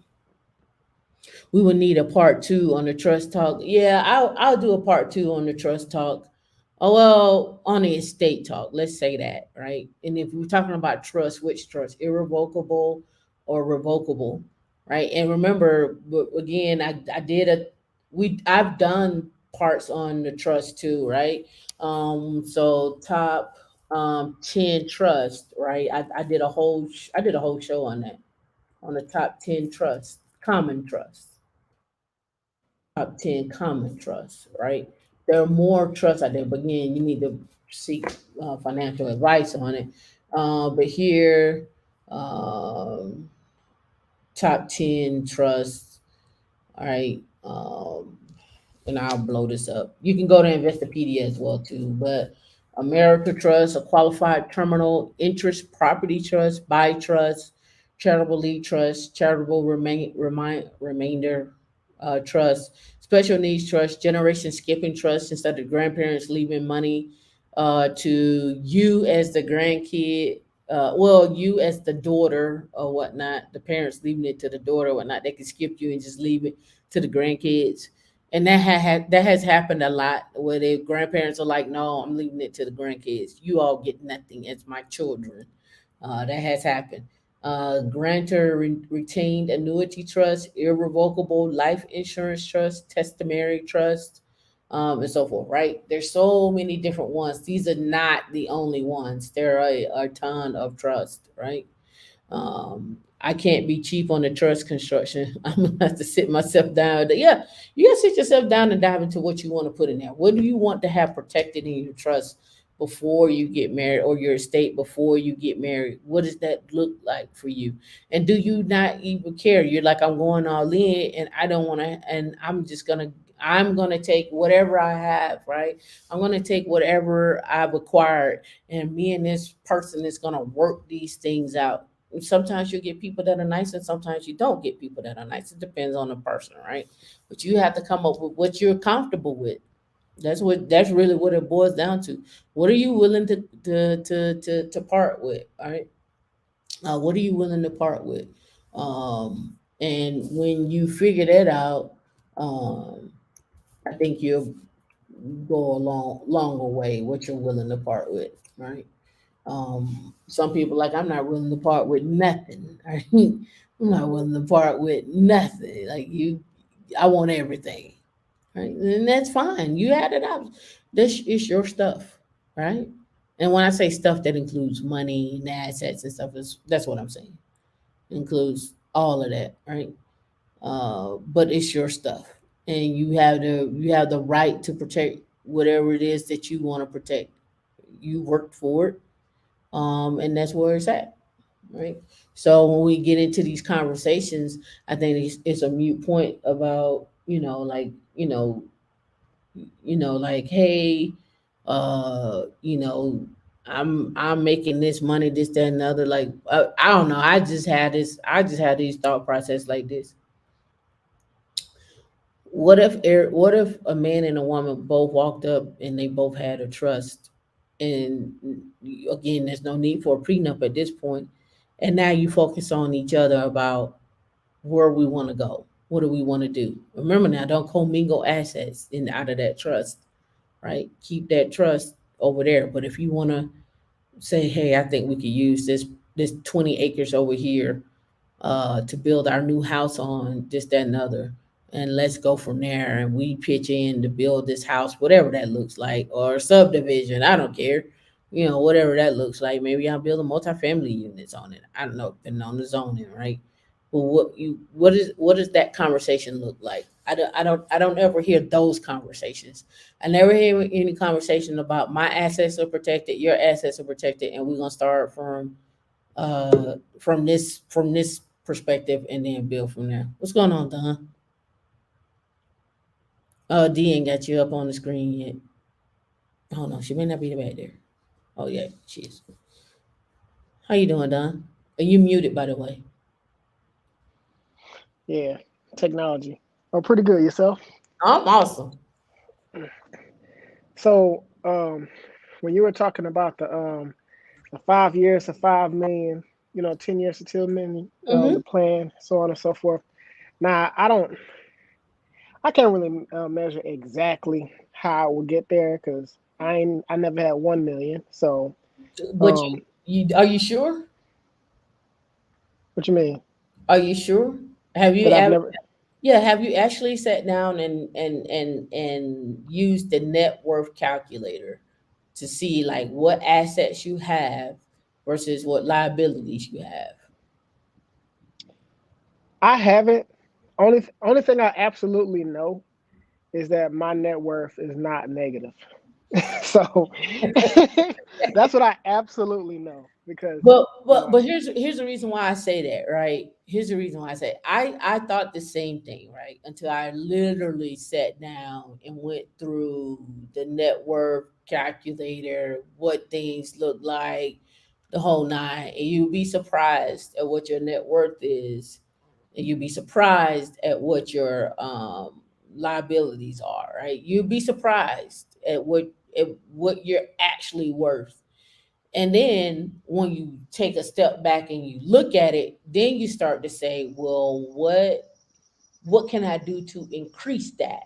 Right? Should I and then when I say increase that, let me clarify that. When I say increase that, you start looking at what out of these three buckets do I need to increase in order to that attribute to my net worth. And so your conversation with yourself, not no one else, becomes very different. Your conversation with what you want to do and how you see yourself becomes very different. okay, So my suggestion is for everybody to go use the net worth calculator and actually really hone in on what that looks like. Like what are your assets? What are your liabilities? Where can you not necessarily save money, but where can you take money and maybe actually do a little bit more investing in? I've been playing around with 401ks and IRAs. Like, do I want to go heavy on that? Do I not want to go heavy on that? And then the other one is that a lot of people end up trying to figure out, which, again, do you want to be more worth more dead or do you want to be worth more alive? Right? Again, what does that look like? And what is your long term, how much money do you really want to have in retirement, and what do you really want to have in retirement, right? Do you want to have a house? Do you, and again, I have to do the health insurance portion of this show. I didn't dive off of what you can have in terms of your health insurance. And we need to have that conversation too, right? We need to really be, I'm a realist, right? And when I say I'm a realist, meaning I know some people are never going to get married, and I know some people and I know some people are never going to have anyone living in their homes but them. So the question becomes is what are you, who's going to be that person, going to set aside so that you can have a nurse come check you out? What does that look like? So I'm a realist when it comes to that. A lot of people are like, well, people are not supposed to die alone, but they are. They are. There, people are going to be in the house. People are going to be okay with being alone. People are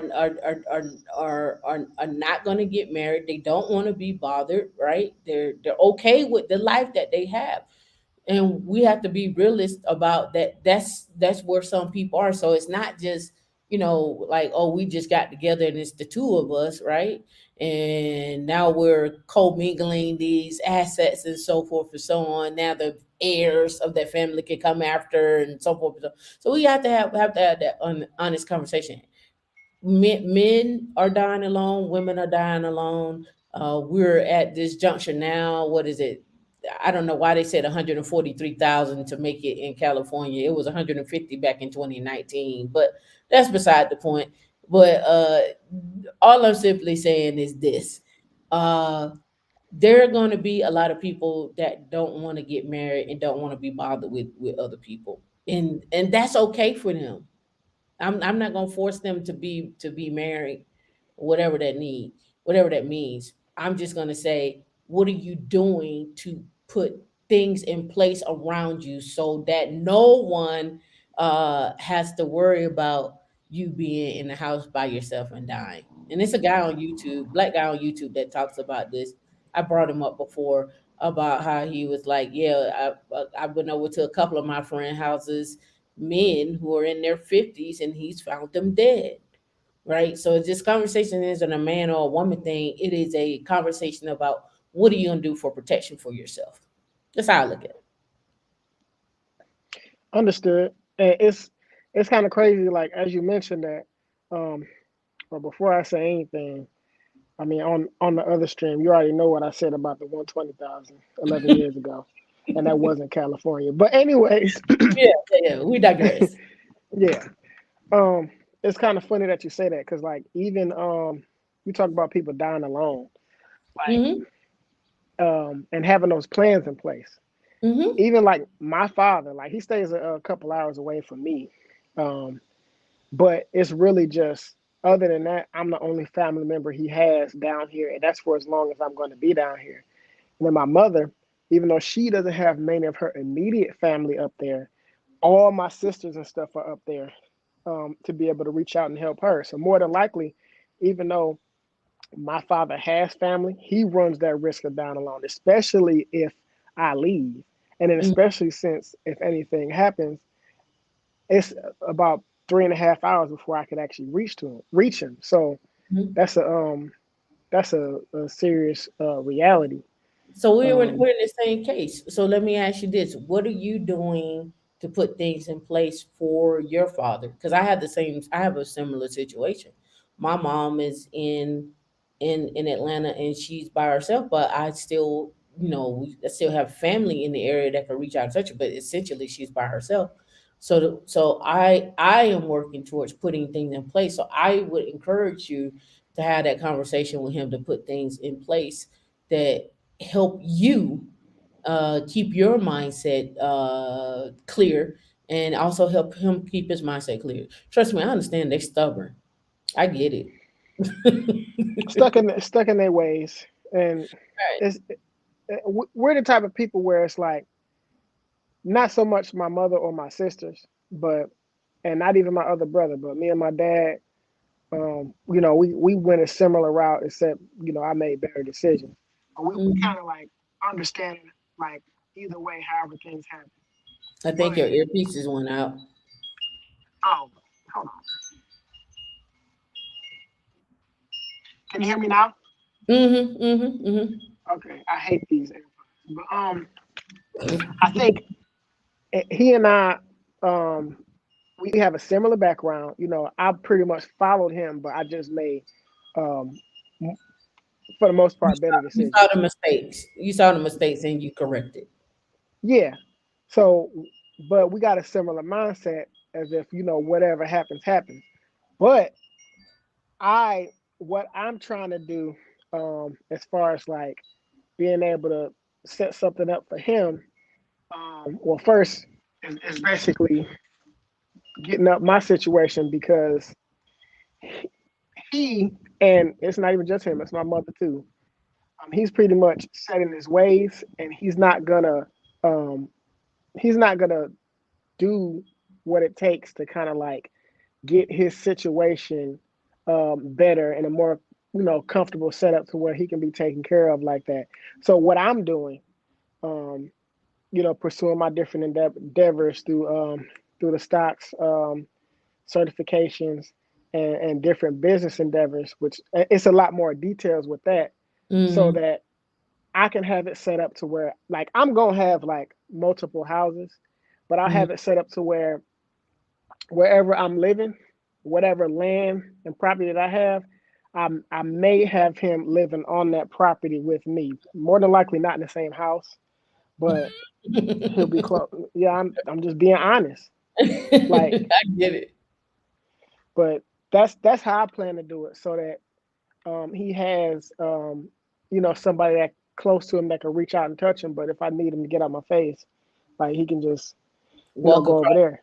yeah, walk across the lawn. Yeah, because I've seen in real time because one of our grandmothers, she recently passed. She lived till she was about 101 years old, Mm-hmm. and if she did not have the family support that is here, she would have died a long time ago. Mm-hmm. So yeah, And again, that goes back to that conversation of what is a support system, right? Like, can you build a support system, out of the things that you're doing, like your nurse care, your health care, going to the doctor? How do you get back and forth to the doctor? who's able to take you, who's able to go with you. You need to have surgery. Who's there for you? What does that look like? Like those things all matter. I mean, even now, even with a woman, or who's married to a man who's military, and he go out to see if she got to have an emergency surgery, and he's out to sea, and she don't have nobody else there. She's got to find. Hopefully, she has friends. Right? People forget the power of community. That's why I keep stressing about community. Like, if you're not gonna have friends, I mean, if you're not gonna have family, at least have friends. If you're not gonna have friends, at least have family. You need to at least have something. You can't be, it's just not. I want to say it's not healthy. I just want to say it doesn't bode well in the end if you don't have either, right? When you don't have either, right? Where people don't even check on you. Like, anybody will tell you, I'll call you and check on you. I don't care what time of night. I wake up in what time of night. Like, you was on my mind. It's 2 o'clock in the morning, but you was on my mind. So I'm gonna call you. That's just me. All right. So having that community, and I don't know what that community looks like for everyone. I just know that you need to have a one or two people on your side, your person, whatever that looks like for you. And that could be a family member, that could be a family member friend, that could be a friend of the family, it could be anything. But I try to make sure that even in this community, we check in with. I try to check in with people, and they may not respond, but I try to check in with people, like, how you doing, what's going on, this, that, and other. When we don't see people on in our chats for a very long time, you're like, what happened to such and such? Are they okay? They all right? Where they at? What's going on with? That's just who we are as people. We're just curious. We're not trying to be nosy. We don't need your life story. We just want to know that you got a heartbeat. That's it. You have a heartbeat. Are you okay? Okay, well, fine. We'll leave you alone. We're back on off.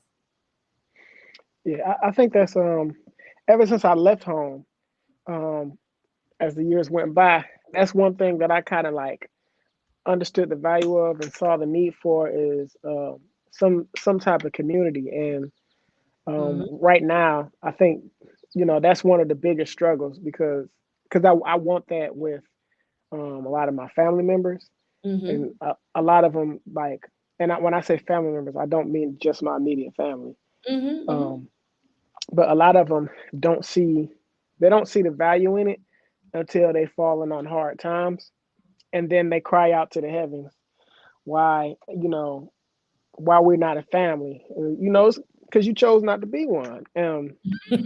But You I chose don't know. not to like me. Yeah, yeah, and then it's just like um, when we talk about building, this wealth, estates, and so on and so forth. Even if I'm building a estate individually, like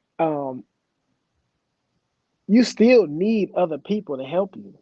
Yeah. I will I would rather do this what I'm doing with with other people, preferably family members. But right now, it's looking like it's gonna be friends and not family members. Mm-hmm. Like, Which one of my goals for my family, even though some of them I haven't spoken to or what have you. One of my goals is one of my goals, right? One of my goals, and I just want to see if I can do it, is to leave everyone $1 million. But it's with stipulations with that $1 million. The stipulations with that $1 million, meaning like, hey, you can't go take the million and go off and go around the world. Like, no, here's the first 3 to 500. You need to buy a house. You need to buy an asset with this. You need to do X, Y, and Z.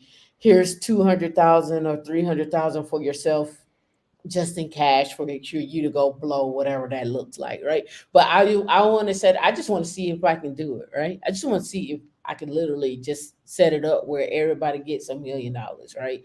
But you won't take it and be like, oh, I'm about to go to Vegas for a month on this whole million and blow it. That's not gonna be a thing.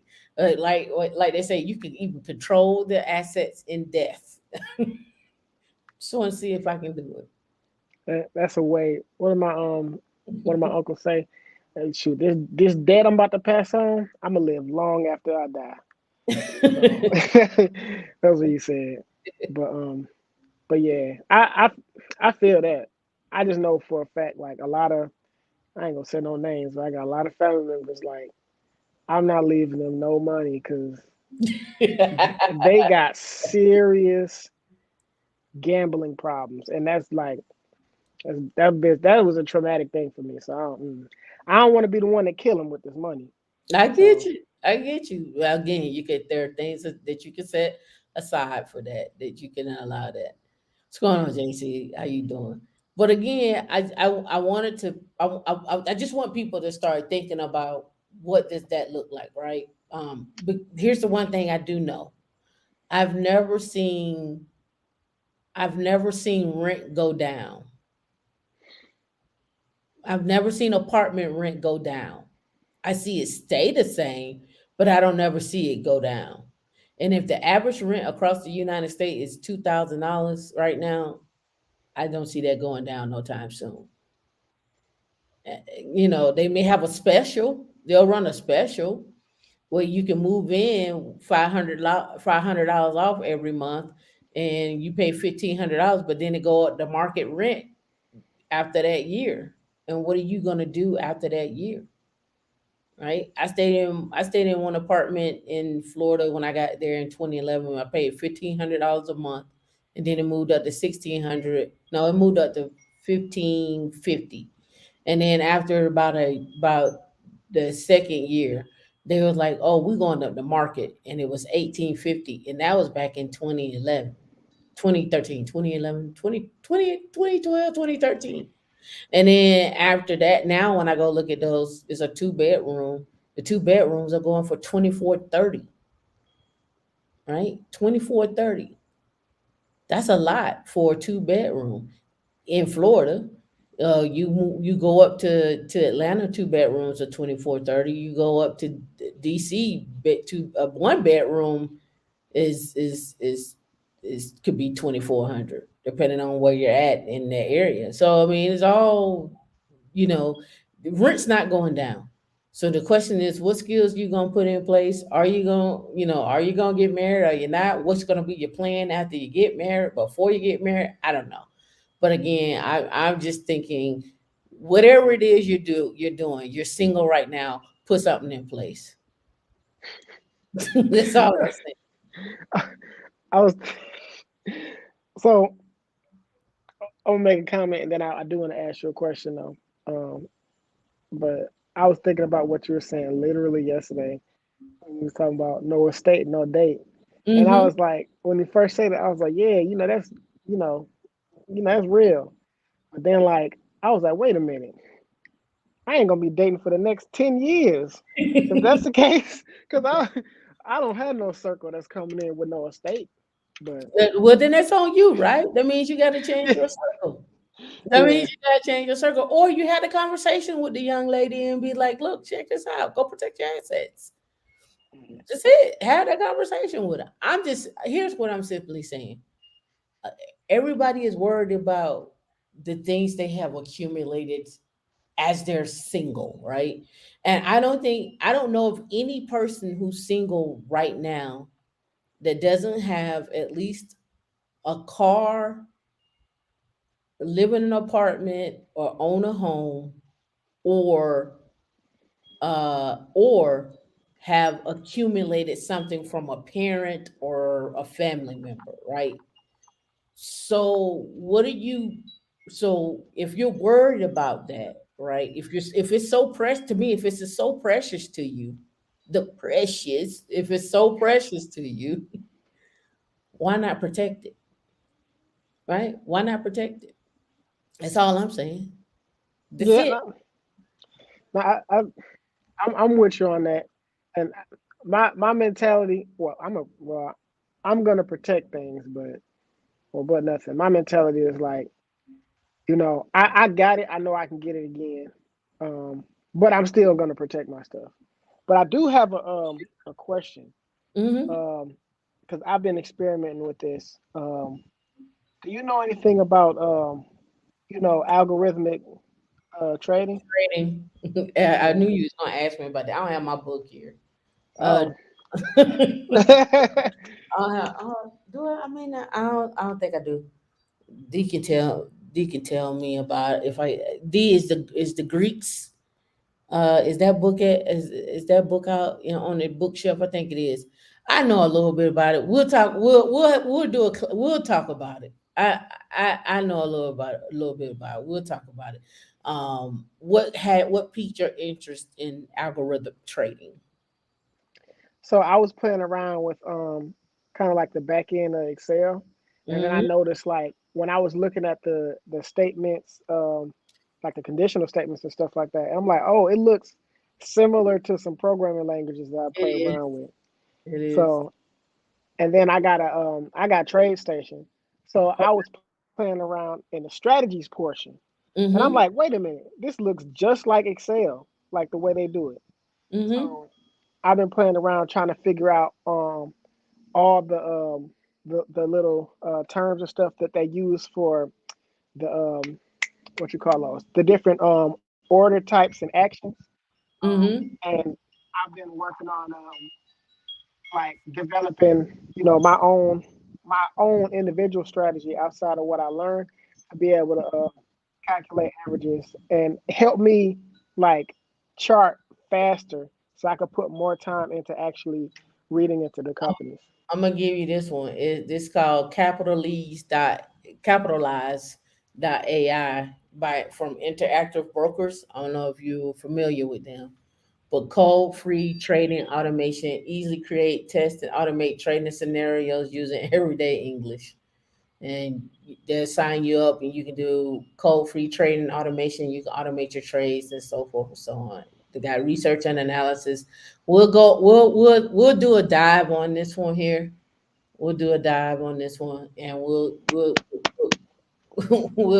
play. I'll talk. I'll do a show on it. I'll do a show on it.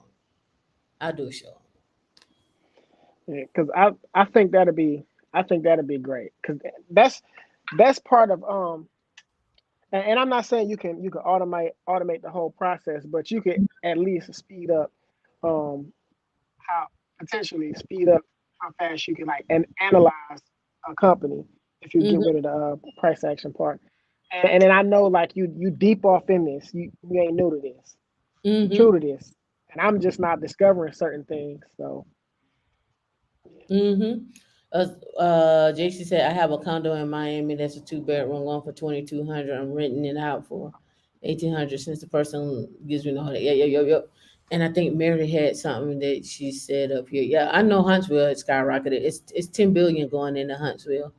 Even if AI or Al, I'm sure if that's it, Al, even if Al or your community members don't have money to contribute, some do have time and connection. That cousin who knows everyone in town, they will make a great property manager. Yep, yep, yep. well, yeah, but someone will be squatting in your property. That's a problem. Well, and they won't say. Look, I, oh man, I shouldn't even, but I'm gonna say it anyways.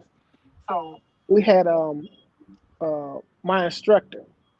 He had Mm-hmm. his school down here in Fayetteville, and it was more profitable for him to move his school back up there to Chapel Hill. Mm-hmm. But I still go up there and train with him because it's like a family thing to me. That's how tight we were. We've been.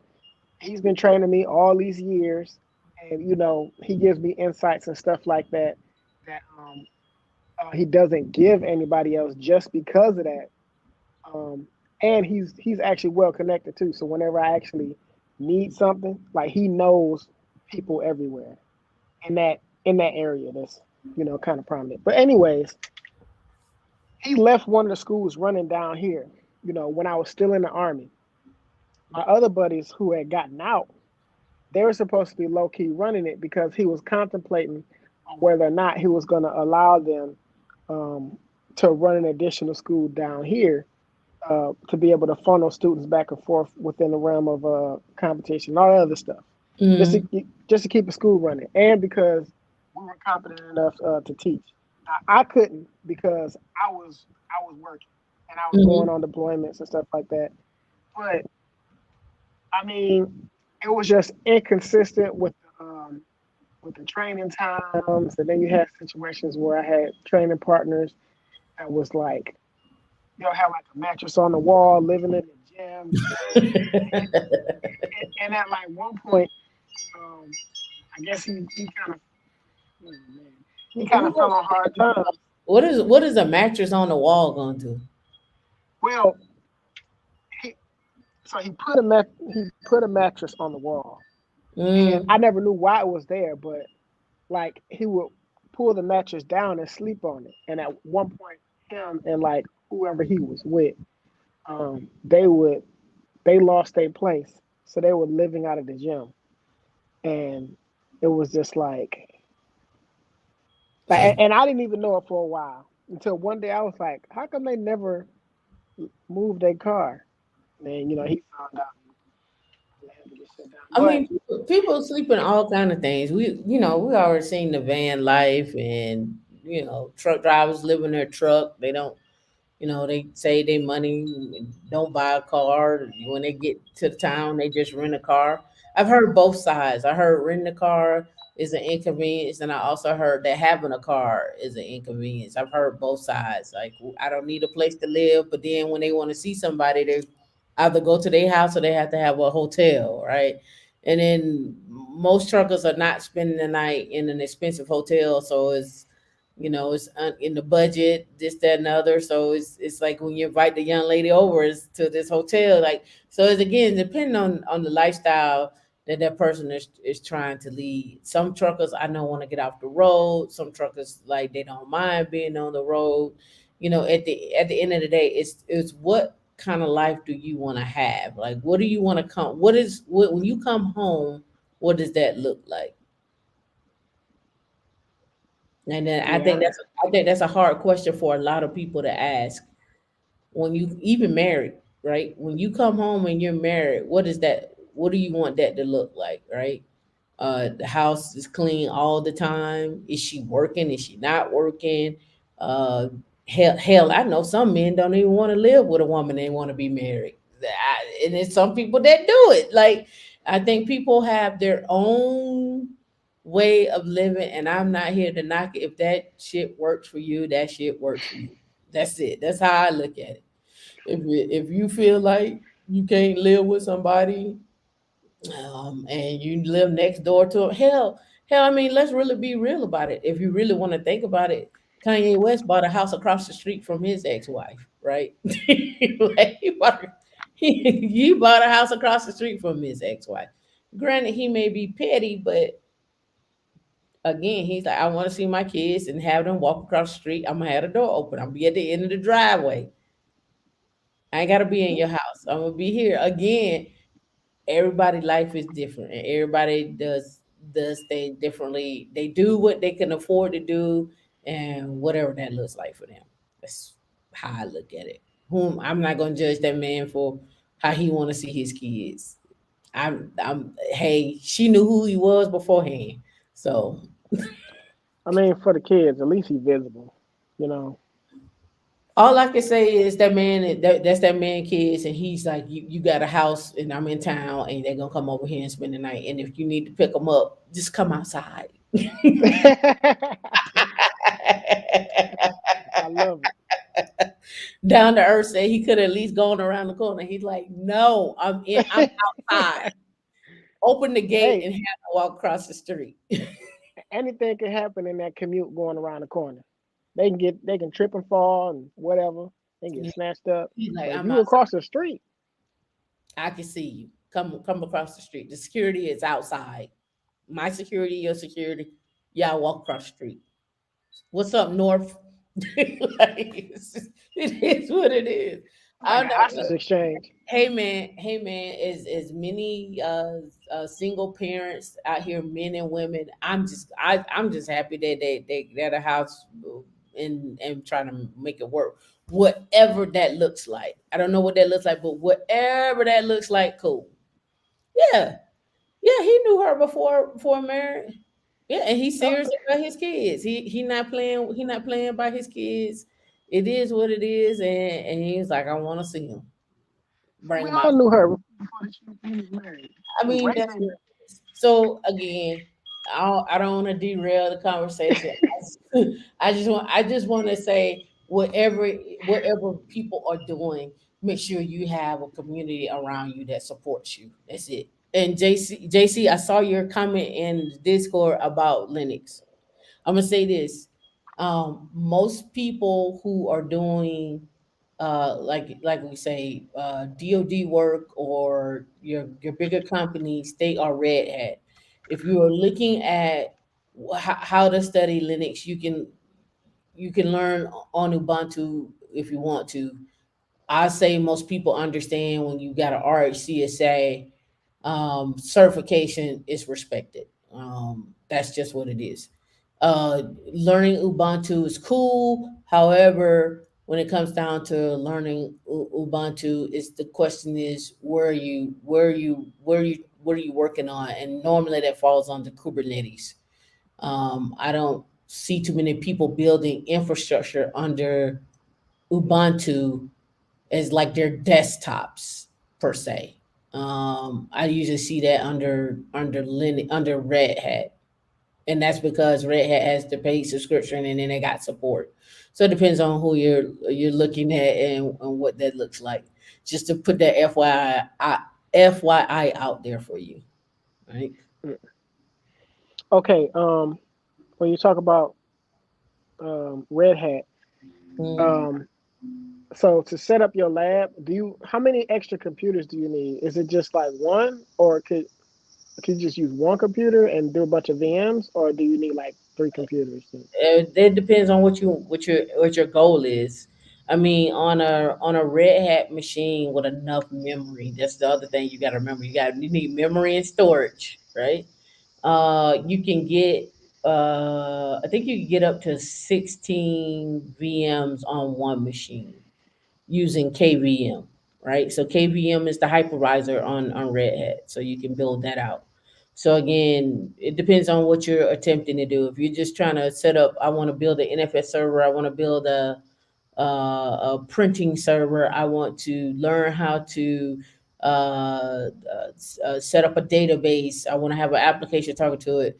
I think the more and more you start getting into virtual machines, you're probably going to start leaning yourself towards containers, right? So, and I say that to say that virtual machines is cool. However, I think learning containers more will help. It's going to help you out in the long run because more people are using containers to do little things. Hell, if you want to learn Linux, download a CentOS Linux container and just start playing with commands. If you really want to know the truth, it's small, it can run, and you can spin it up anytime you want to, right? So you can use containers for that. Um, you can also use just regular free AMIs out on AWS to learn. If you want to set up a lab, you can set up a lab. And it depends on what you're trying to set up. If you're trying to do Kubernetes, I would say you would need at least 4 machines at a minimum because you need them. Well, let's at a minimum. We're just doing a minimum installation. You need one main node and 3 workers. If you want high availability between the main node, so you need to have another main node and maybe 3 other workers and do a high availability with that, where you may be draining. When I say drain, meaning removing the containers and moving the containers off of one node and putting them on another node, right? So then that's just another thing. Depending on what you're trying to do, is what I would say. You could be fancy, and you could be real stiff, or you could say economical. so it's so what you want to do, right? That's what I'm doing with that. JC said I'm getting a Lavino ThinkPad, and the options for Linux is Fedora or Ubuntu. Fedora is the upstream to Red Hat. Ubuntu is the, if you want to, your desktop and you want to interact with just have your Linux stuff. But again, I would go look at Fedora or Ubuntu. I mean, again, you could get a ThinkPad with Windows on it and install VirtualBox, and then have Fedora and Ubuntu on your box. So you could do it that way too, right? Yeah, you can get an Intel NUC. Yep. It depends on how you see that. What do you think is going to get you to your goal? You can get a Linux box, I mean a Windows box, and then install VirtualBox or VMware Workstation or something like that, and then start playing with having a window having you can have a Windows virtual machine, you can have a Ubuntu virtual machine, you can have a Fedora virtual machine, you can have a Slackware virtual machine, and then you can set them up where they all can communicate with each other. You can do that too, right? There's many different ways to do it. It depends on how much time you want to take to do it. Like troubleshooting your ThinkPad with Linux on it, I don't know how what that's gonna look like, right? I'm assuming the ThinkPad is probably gonna it with Ubuntu. Will Ubuntu, integrate with the applications that you're used to having? That's another thing that people don't talk about too. The applications that they're used to having, like you're used to having Microsoft Teams, or you're used to having, these Microsoft things. So you may be struggling to have those things. If you're gonna use Slack on Tashika on Linux box, just use the web browser. It won't struggle at all. It'll just be open up in the web browser. That way you don't have to add a problem. And then there's no memory that you have to worry about except for the memory from the web browser. And probably Firefox, you can use Firefox and be just as good. You got any other questions done before we get to the next show? Okay. I'll literally one more thing and then I'm dropping off. Okay. Um, I do want to know what's your opinion hmm on trading algorithmically. So to me, I think my opinion is this. I think if you don't know, don't do it. All right. Unless you're gonna study it, right? And when I say study, I mean study it every day, read up on and understand what you're doing, right? And then if you're gonna do it, do paper trades, right? Instead of your physical money, do the paper trades and then go from there. And then say, okay, and I'm one of the ones. I think anywhere from $100 to $500 is money I'm throwing it away. That's my throwaway money.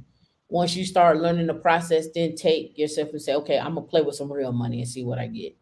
I think having anywhere from $100 to $500, you're okay with losing, or you need to be okay with losing. Like, just I'm okay with losing that. 1,000, I can see how somebody would be not okay losing that. But when you start looking at $100 to $500, keep it nice and clean. Like, oh damn, I screwed that up. I should have did this. Well, let me try it with this one. Let me try $100 with this, right? You know, you're okay with that, and put it in. Create. You don't have to create a separate. Well, you could create a separate account and just play with that in that account, right? On TradeStation, right? Just create a separate account and just play with that in TradeStation. Like, oh, I got this. Oh, I didn't understand that. And that's the other thing. I never hear anybody say, I reached out to Charles Schwab or TradeStation themselves, and I sat in their one-on-one classes and I talked to one of their advisors. I don't ever hear people say that. And I always wondered about that because I always reach out to their advisors like, this is what I'm trying to do. Here's what I understand. I read over this and I did this. And like, what am I missing? I never hear people talk about that. Well, I see it whenever they send emails like, we got videos on this training about analyzing blah blah blah. Like I'd usually do that every time because I'm trying to, I try to get all the information I can to help me be better. But I mean, you definitely gave me some stuff to think about. Got you. Hey, try with paper first and see how you like it. And see if you understand it. If you understand the terms. Are you writing them down or So the terms, the type of orders and stuff like that, Hmm. uh, I understand it. Well, I got a much better understanding of the stuff now. In my actual account, that's where I do like my actual trading using the strategy. I set up. I specifically set up my simulated account, and I'm preparing to use the simulated trading with the simulated. the algorithmic trading with the simulated account. So Mm-hmm. just to see how it goes.